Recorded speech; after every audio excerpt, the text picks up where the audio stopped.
라떼는 말이다. 봄바람이 날리며 묻지 마요. 우리가 투표권이 없지 볼 능력이 없습니까? 투표권이 없는 친구들한테는 미션이 있습니다. 잘 기억해.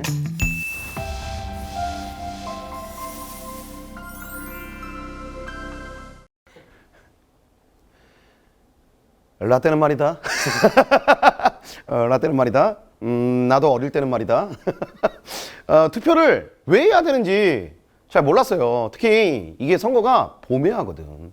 봄이, 그러니까 봄하면 뭐야? 벚꽃이잖아요. 그럼 또 우리가 이제 벚꽃하면 떠오르는 노래가 있습니다, 그죠? 봄바람이 날리며 웃지 마요. 어쨌든 얼마나 놀러 가고 싶어요. 그리고 뭐 맨날이는 것도 아니고 휴일인데, 그치? 뽑는다고 해서 내가 원하는 사람이 뽑히는지도 잘 모르겠고, 그렇잖아요. 근데 이런 말이 있습니다. 아주 뼈 때리는 말이고 선생님의 뼈를 때리고 선생님의 심금을 울렸던 도산 선생님의 말씀이 있습니다. 안창호 선생님이 이런 말씀을 하셨어요. 참여하는 자는, 즉 참여하는 사람은 주인이요. 참여하지 않는 사람은, 즉 그렇지 않은 사람은, 참여하지 않는 사람은 손님이다라고 얘기했습니다. 또 그러면 또 뭐 손님이 왕이다 이딴 얘기하지 말고 알았어?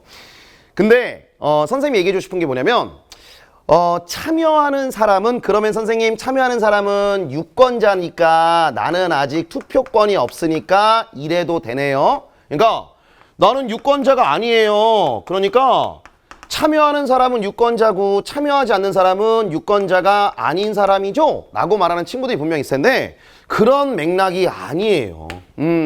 참여의 방식은 되게 다양합니다. 그래서 오늘은 투표권이 있는 학생과 투표권이 없는 학생에 대한 맞춤 서비스 들어가도록 하겠습니다.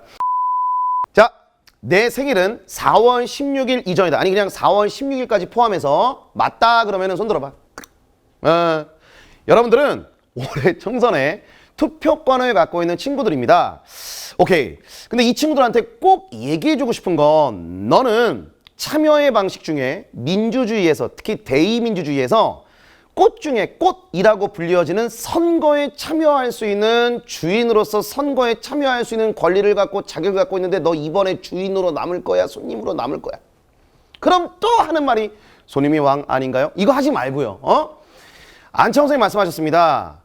우리는 참여해야 된다고 말씀을 하셨어요. 우리는 참여할 수 있는 자격이 생겼고 권리가 생겼습니다. 그럼 당연히 참여를 해야 되겠죠. 선생님, 제목 하나 간수하기도 힘든데 무슨 또 뭐 국가의 뭐 주인으로서 참여합니까? 이렇게 말하는 친구도 있을 텐데요.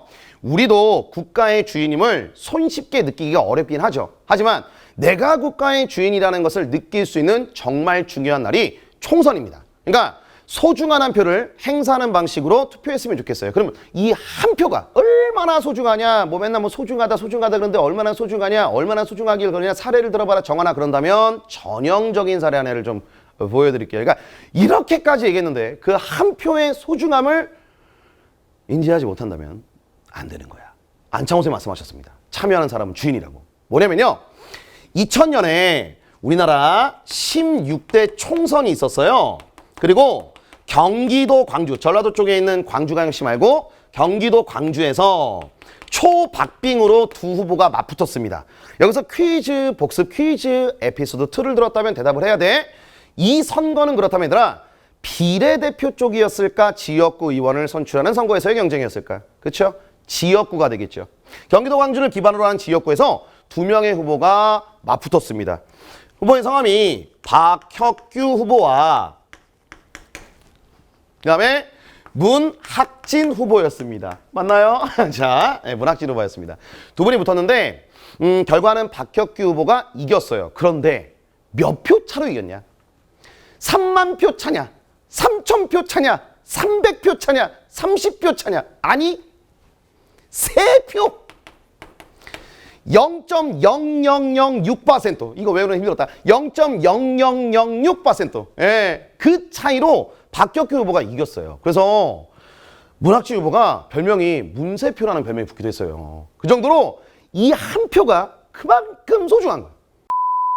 자, 이제 지금까지는 투표권이 있는 친구들에서 얘기를 했어요. 그럼 이제 또 이제 투표권이 없는 친구들 많죠. 그러니까 지금 현재 청소년들 중에 투표권이 없는 친구도 많습니다. 그러면 선생님 저는요 뭐 이번 선거와 관련 없으니까 뭐 참여할 필요가 없네요. 참여의 방식은 굉장히 다양한 겁니다. 참여 방식은 굉장히 다양한 건데요. 결국 정치라는 것의 정의는 바르게 하는 거예요. 정치는 바르게 하는 것이다.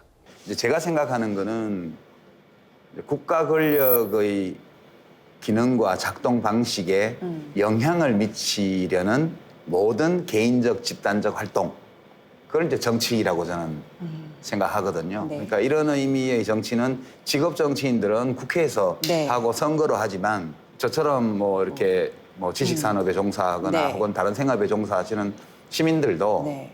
유권자로서 투표도 하고요. 네. 그다음에 주권자로서 여러 가지 방법으로 의견 표출도 하고요. 뭐 이렇게 하는 게 다 네. 여론의 영향을 받으니까 정부가 이런 것이 전부 다 생활인으로 살 수 있는 정치적인 행위고 네. 그리고 더 많은 시민들이 더 똑똑해지고 더 적극적으로 정치에 관심을 가지고 참여할수록 또 정치도 좋아지고 나라도 좋아지죠. 즉 바꿔 말하면 대통령을 뽑고 국회의원을 선출하고 하는 것만이 정치가 되는 것이 아니라 우리의 일상적인 삶에서 일어나는 많은 이해관계를 둘러싼 갈등과 대립을 해결해 나가고 바르게 하는 것도 정치야.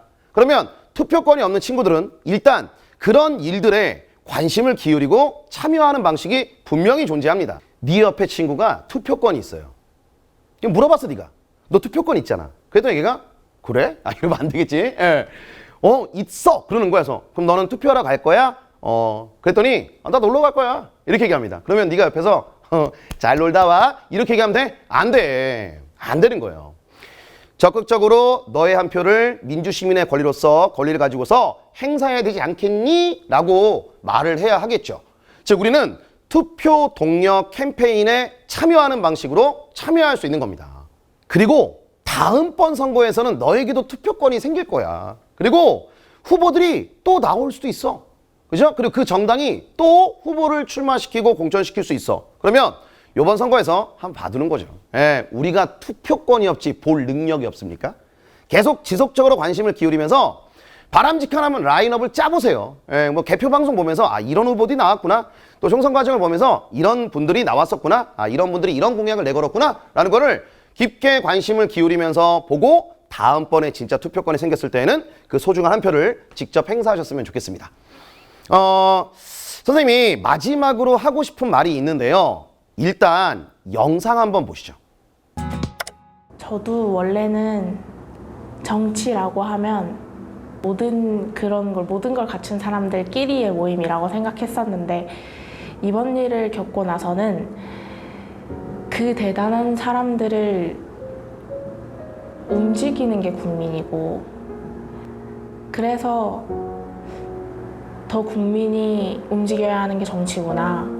국민이 움직여야 국회가 움직이는구나 라는 걸 좀 체감했던 경험이었던 것 같아요.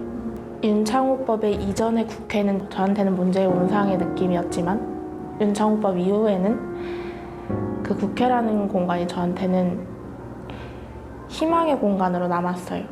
바뀌었으니까. 국회가 문제의 온상이다. 정치인들 다 거기서 거기다. 정치인들 다 똑같이 뭐 이렇게 주위 어른분들이 많이 얘기하는 거를 종종 왕왕 들었을 겁니다. 그런 이야기를 들으면서 자랐던 우리 청소년들이 직업 정치인에 대한 관심도 떨어지지만 직업 정치인이 되겠다는 생각을 가진 친구들도 그리 많지 않은 것 같아서 선생님이 꼭 해주고 싶은 말은 뭐냐면 그런 악조건 속에서도 불구하고 청년으로서 자신에게 어떤 닥쳤던 현실을 개선해보고자 정치에 참여하고 그래서 정치적 효능감을 느꼈던 사례들을 우리가 볼 수 있는데 앞서 우리가 영상에서 봤던 김민진 씨의 사례가 대표적인 사례가 아닐까 싶습니다. 안타까운 사건이죠. 2018년 9월 달에 부산 해운대구에서 음주운전 차량에 의해서 교통사고를 당하고 뇌사 상태에 빠져 있다가 돌아가셨던 윤창호 씨, 윤창호 군. 그 이후에 여러 가지 요구가 반영이 되어서 실제로 윤창호 법이라는 게 만들어졌죠. 음주운전으로 교통사고에서 가해행위를 하거나 아니면은 인명피해를 낸 운전자에 대한 처벌을 강화하고 음주운전 기준을 보다 더 강화하는 윤창호법이 만들어졌습니다. 즉 자신들에게 처한 상황을 개선하고자 했던 당시의 친구들과 청년들의 참여가 있었고 그것을 반영해서 법률이나 정책으로 만들 수 있는 정치 권력이 우리 사회 안에 존재했기 때문에 결국 개선이 될 수 있었던 거죠. 이렇게 직접적으로 내가 직업 정치인이 되거나 투표권을 행사하지 않더라도요. 생활 속에서 충분히 삶의 상황을, 환경을 개선해 나갈 수 있는 참여 방식은 너무나 다양합니다. 자, 너무나 다양해요.